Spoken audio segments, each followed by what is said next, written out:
História da Redenção, capítulo 24. A Arca de Deus e o sucesso de Israel. A Arca de Deus era um cofre sagrado, feito para ser o repositório dos 10 mandamentos, lei que era a representação do próprio Deus. Esta arca era considerada a glória e força de Israel. O sinal da presença divina estava sobre ela, dia e noite. Os sacerdotes que ministravam diante dela eram sagradamente ordenados para o santo ofício. Usavam um peitoral guarnecido de pedras preciosas de diferentes materiais, os mesmos que compõem os 12 fundamentos da cidade de Deus. Dentro das bordas estavam os nomes das 12 tribos de Israel, gravados em pedras preciosas engastadas em ouro. Este era um riquíssimo e belo trabalho, suspenso dos ombros dos sacerdotes, cobrindo o peito. À direita e à esquerda do peitoral havia 2 grandes pedras que resplandeciam com grande brilho. Quando eram trazidos aos juízes assuntos difíceis que não podiam decidir, eles os encaminhavam aos sacerdotes, e estes inquiriam a Deus, que lhes respondia. Se ele aprovava e desejava garantir seu êxito, uma auréola de luz e glória repousava especialmente sobre a pedra preciosa à direita. Se desaprovava, um vapor ou nuvem parecia cobrir a pedra preciosa à esquerda. Quando inquiririam a Deus quanto a irem à batalha, a pedra à direita, quando circundada de luz, significava: ide e prosperai. A pedra à esquerda, quando sombreada pela nuvem, dizia: não ireis, porque não haveis de prosperar. Quando o sumo sacerdote entrava no lugar santíssimo uma vez por ano e ministrava diante da arca na solene presença de Deus, ele perguntava, e Deus frequentemente lhe respondia com voz audível. Quando o Senhor não respondia por voz, deixava que sagrados raios de luz e glória repousassem sobre o querubim que estava à direita da arca, em aprovação ou favor. Se seus pedidos eram recusados, uma nuvem repousava sobre o querubim à esquerda. 4 anjos celestiais sempre acompanhavam a arca de Deus em todas as suas jornadas, para guardá-la de todo o perigo e para executar qualquer missão requerida deles em conexão com a arca. Jesus, o Filho de Deus, seguido por anjos celestiais, ia diante da arca quando esta veio ao Jordão, e as águas se abriram diante de sua presença. Cristo e os anjos estiveram junto à arca e os sacerdotes no leito do rio até que todo Israel tivesse atravessado o Jordão. Cristo e os anjos estavam presentes no circuito da arca ao redor de Jericó e finalmente derribaram os maciços muros da cidade e entregaram Jericó nas mãos de Israel. Resultado da negligência de Eli. Quando Eli era sumo sacerdote, elevou seus filhos ao sacerdócio. Apenas a Eli era permitido entrar uma vez por ano no lugar santíssimo. Seus filhos ministravam à porta do tabernáculo e oficiavam na matança dos animais e junto ao altar de sacrifícios.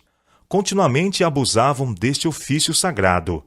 Eram egoístas, ambiciosos, glutões e depravados. Deus reprovou a Eli por sua criminosa negligência na disciplina familiar. Eli reprovou seus filhos, mas não os conteve.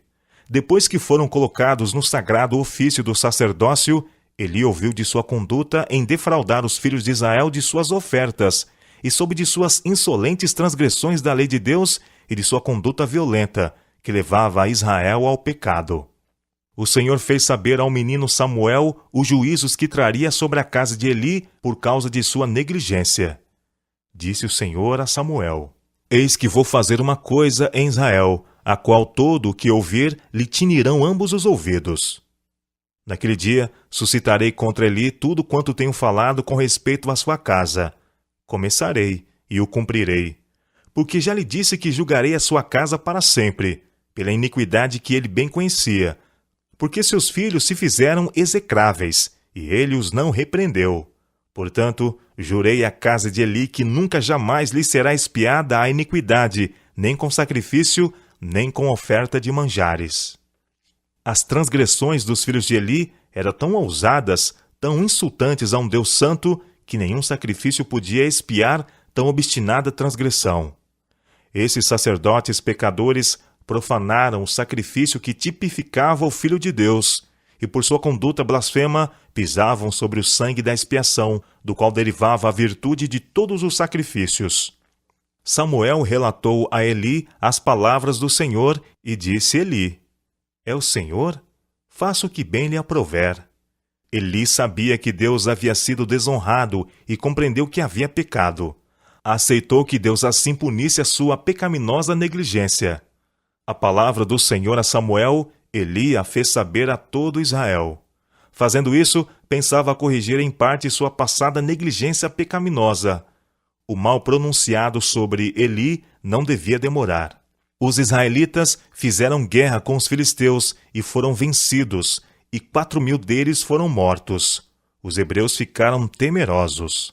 Sabiam que se outras nações ouvissem de sua derrota, seriam encorajadas a também fazerem guerra com eles. Os anciãos de Israel concluíram que este fracasso era porque a arca de Deus não estava com eles. Mandaram buscar em Sião a arca do concerto. Pensaram na sua passagem pelo Jordão e na fácil conquista de Jericó, quando conduziam a arca, e assim decidiram que tudo o que era necessário era buscar a arca e triunfariam sobre seus inimigos. Não compreenderam que sua fortaleza estava em sua obediência à lei contida na arca, que era uma representação do próprio Deus. Os corrompidos sacerdotes, Hofni e Finéias, iam com a arca sagrada, transgredindo a lei de Deus. Estes pecadores conduziram a arca para o arraial de Israel. A confiança dos homens de guerra fora restaurada e estava seguros da vitória. A arca é tomada. Sucedeu que, vindo a arca da aliança do Senhor ao arraial, rompeu todo Israel em grandes brados e ressoou a terra. Ouvindo os filisteus a voz de júbilo, disseram: Que voz de grande júbilo é esta no arraial dos hebreus?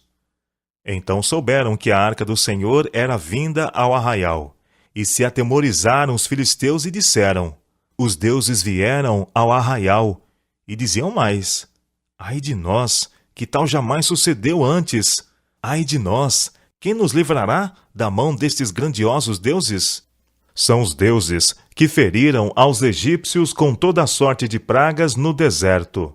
Sede fortes, ó filisteus, portai-vos varonilmente, para que não venhais a ser escravos dos hebreus, como eles serviram a vós outros. Portai-vos varonilmente e pelejai. Então pelejaram os filisteus. Israel foi derrotado, e cada um fugiu para sua tenda. Foi grande a derrota, pois caíram de Israel 30.000 homens de pé. Foi tomada a arca de Deus, e mortos os 2 filhos de Eli, Hofni e Finéias.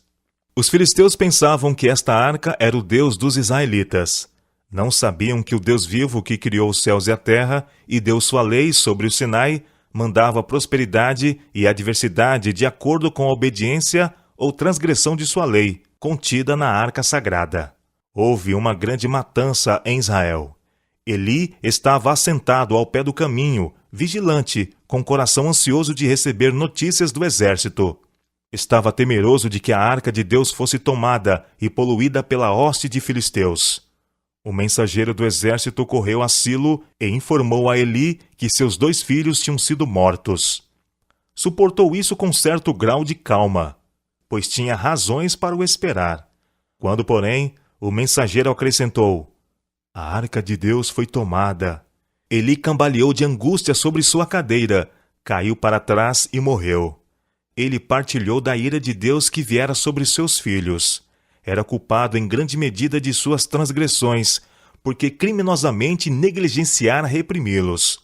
A captura da arca de Deus pelos filisteus foi considerada a maior calamidade que podia acontecer a Israel. A esposa de Finéias, prestes a morrer, chamou a seu filho Icabode, dizendo: Foi-se a glória de Israel, pois foi tomada a arca de Deus. Na terra dos filisteus. Deus permitiu que sua arca fosse tomada pelos inimigos, para mostrar a Israel quão vão era confiar na arca, o símbolo de sua presença, enquanto estavam profanando os mandamentos contidos na arca. Deus queria humilhá-los, removendo deles essa sagrada arca, sua jactanciosa força e confiança.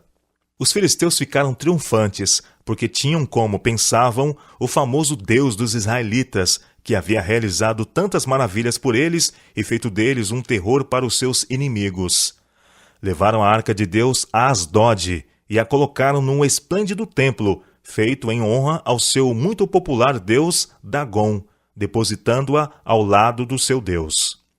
De madrugada, os sacerdotes desses deuses entraram no templo e ficaram aterrorizados ao encontrar Dagom caído no chão sobre o seu rosto, diante da arca do Senhor. Levantaram Dagom e o colocaram em sua posição costumeira. Pensaram que ele podia ter caído acidentalmente, mas na madrugada seguinte o acharam caído como antes, com o rosto em terra, e a cabeça e ambas as mãos cortadas.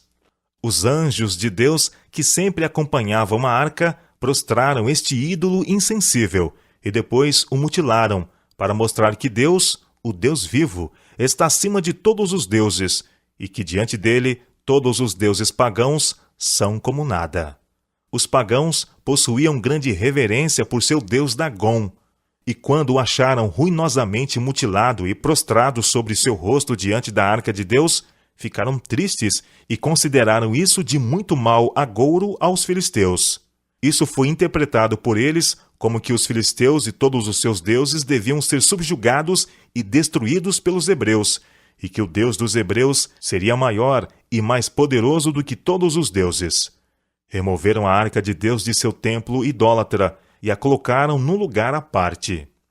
A arca de Deus foi conservada 7 meses pelos filisteus. Tinham derrotado os israelitas e apreendido a arca de Deus, no que supunham consistir o poder deles, e imaginaram que estariam sempre em segurança, e não mais teriam temor do exército de Israel. Mas em meio à alegria pelo seu êxito, um clamor foi ouvido por toda a terra, e a causa foi afinal atribuída à arca de Deus. Ela era transportada de lugar para lugar em terror, e a destruição da parte de Deus seguiu seu curso, até que os filisteus ficaram grandemente perplexos, sem saber o que fazer com ela. Os anjos que a acompanhavam guardaram-na de qualquer dano, e os filisteus não se atreviam a abrir a arca, pois seu deus Dagom tinha encontrado tal sorte que eles temiam tocá-la ou tê-la próximo deles. Chamaram sacerdotes e adivinhos e perguntaram-lhes o que devia fazer com a arca de Deus. Advertiram-nos de que a deviam mandar de volta ao povo a quem pertencia e mandar com ela uma custosa oferta pela transgressão, e que se Deus houvesse por bem aceitá-la, eles seriam curados. Deviam também compreender que a mão de Deus estava contra eles, porque haviam tomado sua arca, que pertencia apenas aos israelitas. Retorno a Israel. Alguns não estavam a favor disto. Seria demasiada humilhação carregar a arca de volta, e argumentaram que nenhum filisteu ousaria arriscar a vida em levar a Israel a arca de Deus, que havia trazido tanta morte sobre eles.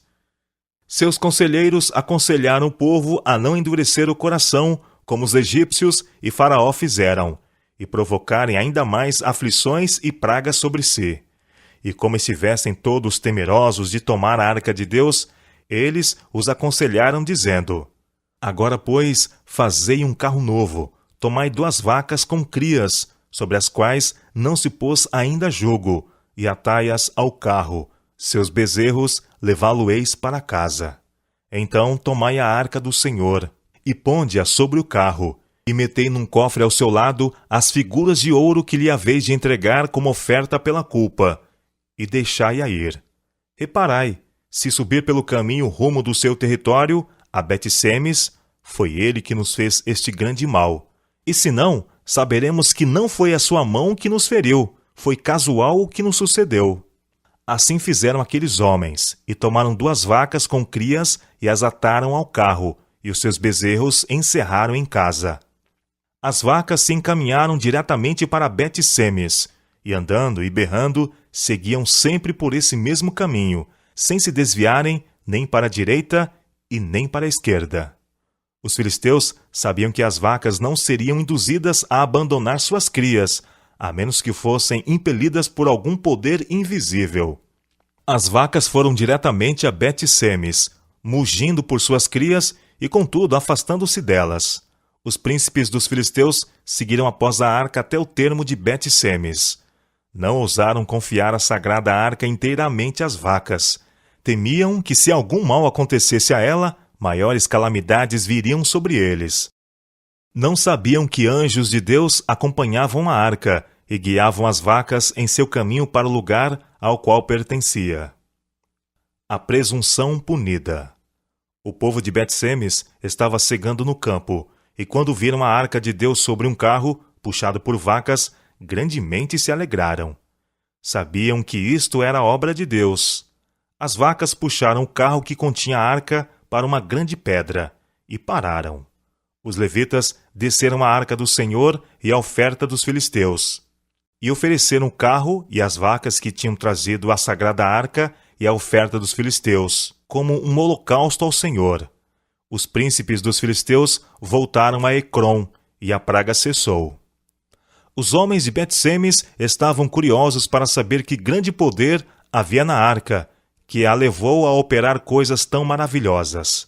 Olhavam para a arca apenas como sendo poderosa, e não acreditavam no poder de Deus. Ninguém, exceto homens sagradamente designados para este propósito, podia olhar para a arca descoberta, sem serem mortos, pois era como se olhassem para o próprio Deus. Como as pessoas satisfizessem sua curiosidade e abrissem a arca para contemplar seu sagrado recesso, coisa que os pagãos idólatras não ousaram fazer, os anjos de Deus que atendiam a arca mataram cerca de 5.000 pessoas. O povo de Bet-Semes ficou com temor da arca e disse: quem poderia estar perante o Senhor, este Deus santo, e para quem subirá desde nós? Enviaram, pois, mensageiros aos habitantes de Quiriate-Jearim, dizendo: os filisteus devolveram a arca do Senhor, descei, pois, e fazei-a subir para vós outros. O povo de Quiriate-Jearim trouxe a arca do Senhor para a casa de Abinadab, e consagraram seu filho para que a guardassem. Por 20 anos os hebreus estiveram em poder dos filisteus, e estavam grandemente humilhados e arrependidos de seu pecado, e Samuel intercedeu por eles, e Deus foi outra vez misericordioso com eles. Os filisteus fizeram guerra com eles, e o Senhor tornou a operar de maneira milagrosa por Israel, e venceram seus inimigos. A arca permaneceu na casa de Abinadab, até que Davi foi feito rei. Ele convocou todos os homens escolhidos de Israel, 30.000, e foi buscar a arca de Deus. Colocaram-na sobre um carro novo, e a levaram da casa de Abinadab. Uzá e Aiô, filhos de Abinadab, guiavam o carro. Davi e toda a casa de Israel se alegravam diante do Senhor com toda sorte de instrumentos musicais. Quando chegaram à eira de Nacom, estendeu Uzá a mão à arca de Deus e a segurou, porque os bois tropeçaram. Então a ira do Senhor se acendeu contra Uzá, e Deus o feriu ali por esta irreverência, e morreu ali junto à arca de Deus. Uzá ficou irado com os bois porque tropeçaram. Demonstrou uma manifesta desconfiança de Deus, como se aquele que tinha trazido a arca da terra dos filisteus não pudesse tomar conta dela. Os anjos que atendiam a arca feriram Uzá por sua impaciente presunção de colocar a mão sobre a arca de Deus. Temeu Davi ao Senhor naquele dia, e disse: como virá a mim a arca do Senhor? Não quis Davi retirar para junto de si a arca do Senhor, para a cidade de Davi, mas a fez levar à casa de Obed-Edom, o geteu. Davi sabia que era um homem pecador, e temia que a semelhança de Uzá pudesse ser da mesma maneira presunçoso e atrair a ira de Deus sobre si. Ficou a arca do Senhor em casa de Obed-Edom, o geteu, 3 meses, e o Senhor o abençoou, e a toda a sua casa. Deus queria ensinar a seu povo que, ao passo que sua arca era terror e morte para os que transgredissem seus mandamentos, nela contidos, era também uma bênção e fortalecimento para os que fossem obedientes aos seus mandamentos. Quando Davi ouviu que a casa de Obed-Edom era grandemente abençoada e tudo que ele tinha prosperava, por causa da arca de Deus, ficou ansioso por trazê-la para sua própria cidade.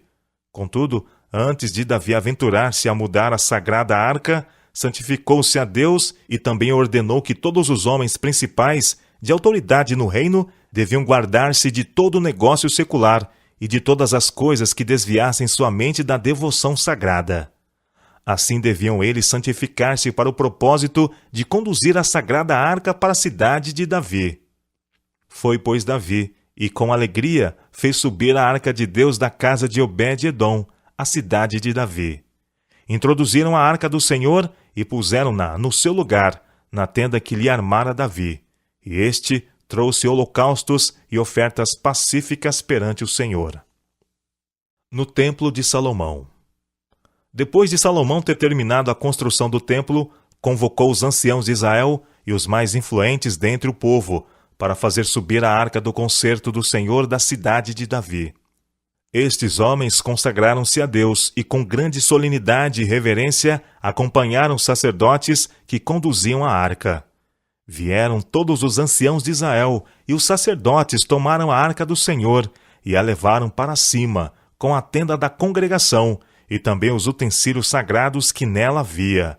Os sacerdotes e levitas é o que os fizeram subir. O rei Salomão e toda a congregação de Israel, que se reunira a ele, estavam todos diante da arca, sacrificando ovelhas e bois, que de tão numerosos não se podiam contar. Salomão seguiu o exemplo de seu pai Davi. A cada 6 passos ele sacrificava. Com cânticos e música e com grande cerimônia, puseram os sacerdotes a arca da aliança do Senhor no seu santo lugar, no santuário mais interior do templo, no Santo dos Santos, debaixo das asas dos querubins, pois os querubins estendiam as asas sobre o lugar da arca, e do alto cobriam a arca e os varais. Um muito esplêndido santuário tinha sido feito, de acordo com o modelo mostrado a Moisés no monte e posteriormente apresentado pelo Senhor a Davi. O santuário terrestre era feito à semelhança do celestial.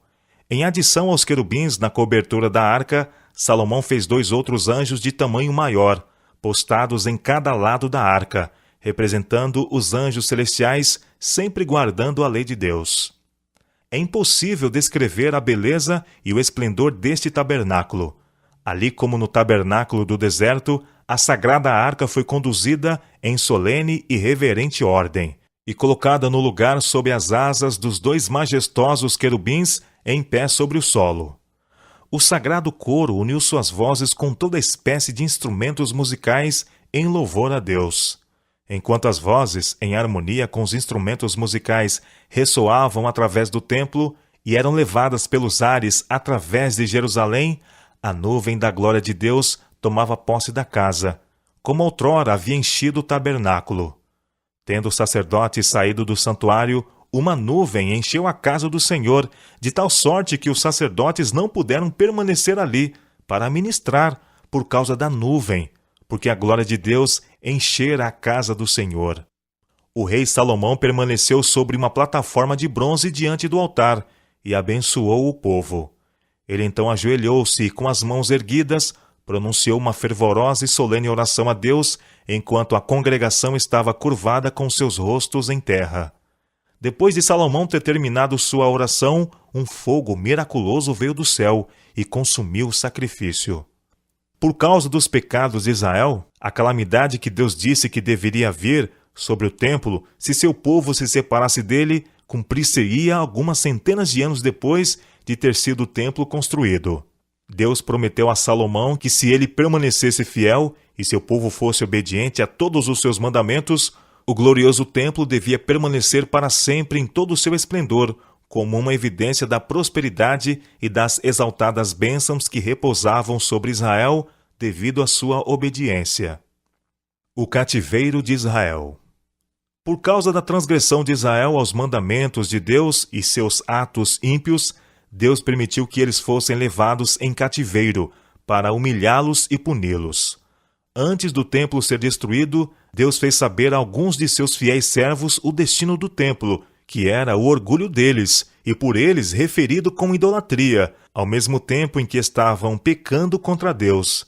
Também lhes revelou o cativeiro de Israel. Estes homens, justos, exatamente antes da destruição do templo, removeram a sagrada arca que continha as tábuas de pedra. e com lamento e tristeza esconderam-na numa caverna, onde devia ficar oculta do povo de Israel por causa de seus pecados, não mais sendo-lhes restituída. Esta sagrada arca ainda está oculta, jamais perturbada desde que foi escondida.